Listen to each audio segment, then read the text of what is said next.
ಕೊಡೋದು ತೊಗೊಳೋದು ಪ್ರಶ್ನೆ ಇಲ್ಲ. ಉದ್ಯೋಗ ಸೃಷ್ಟಿ ಆಗ್ಬೇಕಾಗೈತಿ, ಎಲ್ಲರೂ ಶಿಕ್ಷಣ ಸಿಗಬೇಕಾಗೈತಿ. ಇದೆಲ್ಲ ಮುಖ್ಯ ಇಲ್ಲ. ಎಲ್ಲರಿಗೂ ಶಿಕ್ಷಣ, ಹೈಯರ್ ಎಜುಕೇಷನ್ ಯಾವ ಕರಿತಾನಂತ ನಾವು free education up to higher ಯಾಕೆ ಮಾಡಬಾರ್ದು? ಅದು ಸೇವಾದಳದ ಮುಖ್ಯ ಉದ್ದೇಶ ಆಗಬೇಕಾಗಿದೆ. ಹೌದು, ಅಹಿಂಸೆ ಅದ, ಜಾತ್ಯತೀತ ಅದ, ಧರ್ಮಾತೀತ ಅದ, ಎಲ್ಲನೂ ಅದ. ಗಾಂಧಿ ಹಾಕಿದ ಮಾರ್ಗ ಅದ. ಗಾಂಧಿಯವರು ಮಾತು ಬರೆಯುತ್ತಾರಲ್ಲ, ಗಾಂಧೀಜಿಯವರು ಮರಳಿ ಹಳ್ಳಿಗೆ ಬರಪ್ಪ, ದುಡಿರಿ, ಸಣ್ಣ ಸಣ್ಣ ಉದ್ಯೋಗ ಬೆಳೆಸ್ರಿ ಅಂತ ಹೇಳಿದ್ರು ಗಾಂಧೀಜಿಯವರ.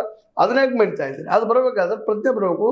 ಮತ್ತು ಪ್ರತಿಯೊಬ್ಬ ವ್ಯಕ್ತಿಗೂ ಹೈಯರ್ ಶಿಕ್ಷಣ ಸಿಗಬೇಕು. ಇವತ್ತು ಹೈಯರ್ ಶಿಕ್ಷಣ ಇಲ್ಲ ಪಾಪ. ಮಾರ್ಕೆಟ್ ಅಂದ್ರೆ ಗೊತ್ತಿಲ್ಲ ಎಷ್ಟೋ ರೈತರು ಎಷ್ಟೋ ಜನಕ್ಕೆ, ಬಡ ಜನಕ್ಕೆ ಹಂಗಂದ್ರೆ ಏನಕ್ಕೆ ಅಂತಾರೆ ಅವರು. ಇದು ಕೆಲವೇ ಬುದ್ಧಿವಂತಿಕೆಯಾಗ ಇಡೀ ಅರ್ಥವ್ಯವಸ್ಥೆ ಸಿಕ್ಕಿದ್ರಿಂದಾಗೆ ನಾವು ಹಿಂಗಾಗಿದ್ದೀವಿ. ಇವಾಗ ಸೇವಾದಾನ ಮಾಡಬೇಕು ಅನ್ನೋ ವಿಚಾರ ಈಗಾದ್ರೂ ಬಂದದಲ್ಲ ಕಾಂಗ್ರೆಸ್, ಅದು ಸಂತೋಷ. ಯಾಕೆ ಕಾರಣ ಅಂದ್ರೆ ರಾಹುಲ್ ಗಾಂಧಿ.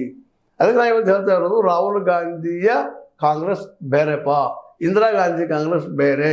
ಇಂದಿರಾ ಗಾಂಧಿ ಕಾಂಗ್ರೆಸ್ ವಂಶಾವಳಿ ಬೆಳೆಸುವಂಥದ್ದು, ರಾಹುಲ್ ಗಾಂಧಿಯವರ ಕಾಂಗ್ರೆಸ್ ಜನಕ್ಕೆ ಹೋಗಿ ಮುಟ್ಟುವಂಥದ್ದು ಒಂದು ಇವತ್ತು ಹೇಳ್ಬೇಕಾಗಿದೆ. ಆ ರೀತಿಯಲ್ಲಿ ಸೇವಾದಳವನ್ನು ತರಡಿ ಮಾಡಬೇಕು. ಸಂಘದ ವಿರುದ್ಧ ಸಂಗಮ್ ಅಂದ್ರೆ ಒಂದಾಗೋದು. ಸಂಘದ ವಿರುದ್ಧ ಸಂಗಮನು ತತ್ವ ಬಿತ್ತುವಂಥ ವಿಚಾರವನ್ನು ನಮ್ಮ ಹರಿಪ್ರಸಾದ್ ಅವರು ಹೇಳ್ತಾ ಇದ್ದಾರೆ. ಇದು ಮಾಡ್ತಾ ಇದ್ದೀವಿ. ಇದೇ ನಮ್ಮ ಘಟಪ್ರಭಾದಲ್ಲೇ ಅದನ್ನು ಸ್ಟಾರ್ಟ್ ಮಾಡಿರೋದು. ಮೂಲ ಕೇಂದ್ರ ಅದು ಆಫೀಸ ಹೆಡ್ ಅನ್ನುವಂಥ ಮಾತು ಮಾತಾಡ್ತಾರೆ. ಪರಿಷ್ಠಂದ್ರೆ ಆಗುವುದಿಲ್ಲ, ಮಾತಾಡಿ ಬಿಡುವಂಗಿಲ್ಲ. ಬಿ ಕೆ ಹರಿಪ್ರಸಾದ್ ಅವರ, ರಾಹುಲ್ ಗಾಂಧಿ ಅವರ ಇದು ಮಾಡೋದು ಭಾಳ ಕಷ್ಟದ ಕೆಲಸ.